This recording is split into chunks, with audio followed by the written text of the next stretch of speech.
Berapa satu hari sewa bang? Okey, kalau untuk kereta Tesla Model Y aku ni, harga dia 650. Yang ini watts yang tetapkan platform yang aku guna tu. Okey. Dan aku memang sarankanlah kalau korang ni contoh daripada kereta enjin nak pergi ke kereta EV. Tak kisahlah Tesla ke BYD ke Xpeng ke Zeekr ke, kalau korang minat tu, better korang sewa dulu.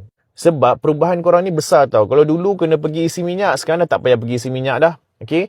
Kalau dulu korang tak payah nak kena pergi public charger, sekarang ni korang mungkin nak kena pergi public charger. Kalau korang jenis yang duduk kondo ke apartment ke, so korang kena rasa macam mana feeling dia tu dulu. Dulu korang tak perlu risau pasal jarak perjalanan, sebab korang kurang je minyak boleh isi. Tapi bila pakai EV ni, korang kena plan, okay? Korang punya perjalanan. Untuk pastikan korang punya bayaran bulanan korang berbaloi, 1,500 ke 2,000 ke 9 tahun ke 5 tahun ke 7 tahun ke, better korang sewa dulu.